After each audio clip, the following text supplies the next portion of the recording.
Hey everyone, I'm going to be doing a review over the Hero 360 or 360.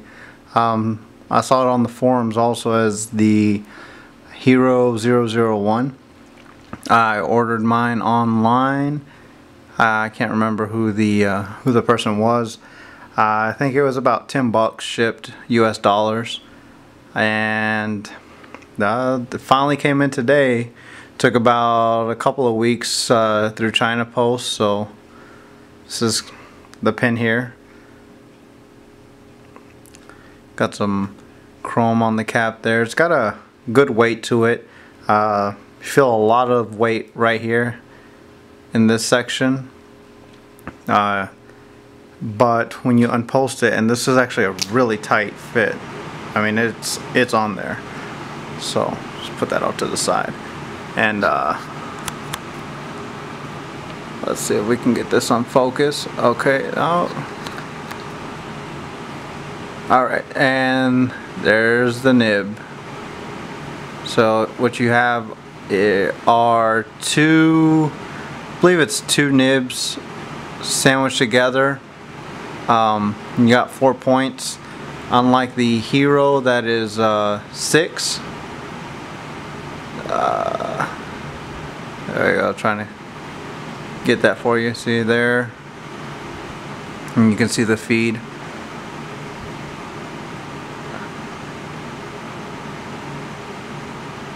Yeah, there we go. And then the filling system, I put some Teflon tape just because anything with threads, I don't like it to fall out of the barrel or work itself loose while I'm writing. So I go ahead and put Teflon tape on my pins, just you know, it's probably not the most aesthetically pleasing thing, but it gets the job done, and that's what matters. So here's the filling system. It's a little push here with the ink sac in there. I haven't tried to take it apart because I don't want to mess with it. Not sure what that says, but it's in Chinese. And let me zoom out here quite a bit. Alright, and it's about good, right? Alright, so I got my ruler over here, and in inches you can see that the pin unposted is roughly, it's really close to 4.5 inches there, or yeah, it's close to 4.5, so just shy of 4.5 inches. About 5 1/4 with the cap, and then posted we have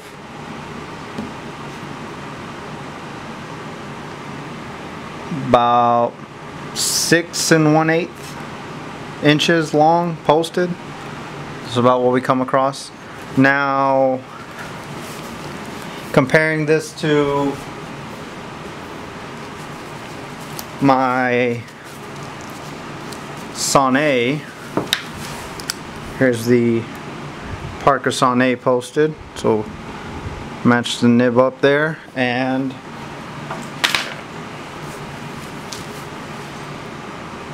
the Lamy Safari, just so you can get an idea of the size of it, posted.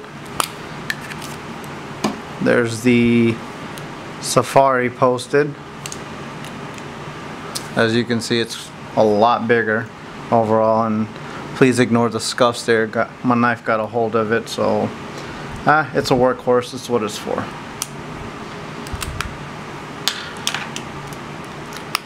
So I have it filled with black Mont Blanc ink. Went ahead and wrote with it earlier and just started trying to fill it out, because from what I read on the forums, it was very scratchy, and This pen will not write 360 degrees, I can tell you that now. I found that the most consistent flow is if you hold it, here, let me see if I can get this right.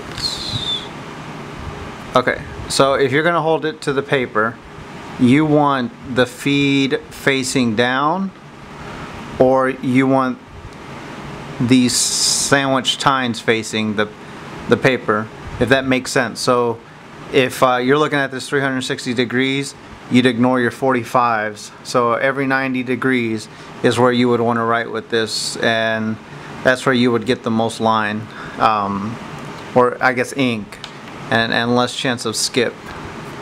So let me go ahead and get to this quick writing sample.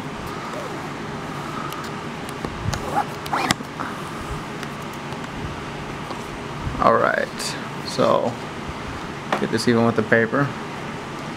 And I'm using a Rhodia paper, 5x5, so we have the, and yep, see, already not starting.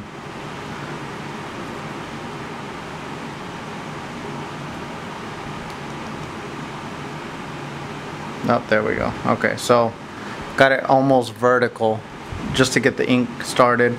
I did some smoothing, and I tried to open up the feeds a little bit. I tried to separate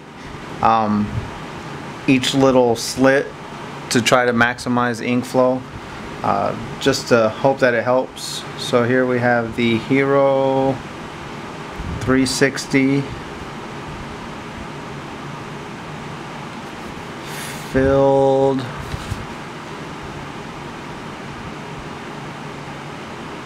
with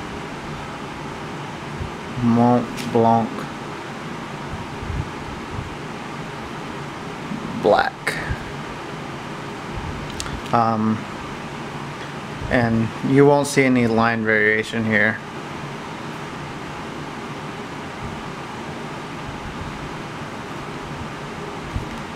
Or let's say this way. If you look right here, you know, it's really faint, so it's just a matter of how this touches the paper. I think this is going to be more a, you got to get used to it.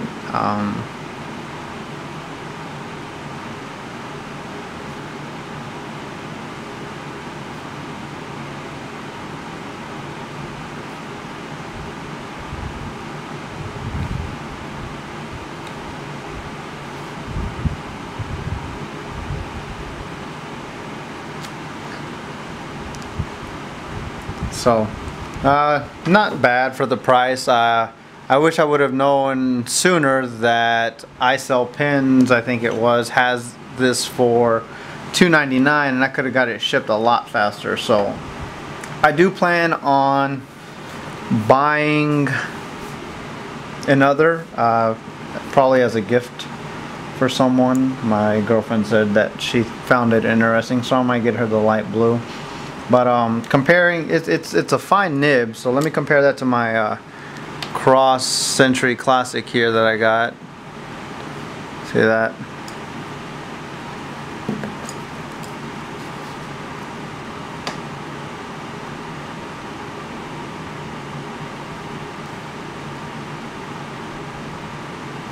Obviously a much better pen than the, well, as far as quality price, it's a little more expensive. This one's an older one, new old stock that I found at an antique store, but a 14 karat gold nib. And let me compare the lines here. So there's the Cross, and then there you have the comparison. They look roughly the same. So, you know, here you have two tines, one slit. Here you have, I'm not even sure how to describe it. You have 1, 2, 3, 4 slits here, and various ways of writing with it, and you get about the same line variation from these nibs here. Well, not variation, but line thickness. But overall, I can see myself using this as an everyday rider. I mean, it's a nice looking pin for about 10 bucks total. You know, you can't be too disappointed. And I read the reviews, so I knew what to expect off the bat. And I'm not really a fine point guy. This one, the cross here, I just happened to buy on a whim. I thought it was a nice looking pin. It was brand new. It still had, you know, the original packaging, ink, card converter, everything. So I picked that up. But you know, posted, unposted, it's not a bad weight either way. You know, it fits in my hand relatively well when I'm riding with it unposted. I try to not grip the pin really hard, so for me it's just about balancing it and riding with my arm vice my wrist, or just using my fingers. And I prefer the broad italics stubs. I mean, my Sané has the italic, factory italic. My Parker Insignia, which is getting repaired, also does. You know, my Lamy has a this one has the 1.5 that I ground to an oblique, and writes pretty smooth. So I don't know, I prefer obliques, especially the broad obliques, because you really get to see your line variation. But you know, here I have a Schaefer 300, nice looking pen that I have with a medium, and it's hard to tell here, but it's actually ground to an oblique, if you can see that. But yeah, this review was for the Hero 360. I mean, I really have been considering getting the Sailor Trident, which I believe this pin is modeled after. And I could see myself, I don't know. I don't know if I can see myself getting the Trident after seeing how this writes. It's okay, but it's not great. It's not consistent, and I really prefer something, when I'm ready to write, I'm ready to write. I don't want to spend too much time priming. I don't want to have line skipping. I don't want to be mid... Oh, I don't want that to come out wrong, but I don't want to be writing and then one of the strokes, you know, skips on me or something, and then I have to go back over it. I like a wet line that I know is consistent. But you know, novelty pin, if that's what you want to label it, worth a shot. Not too much of a, I wouldn't even call it a waste of money. It's just something to add to the collection and add to your rotation and mix it up a little bit. So I hope you enjoy.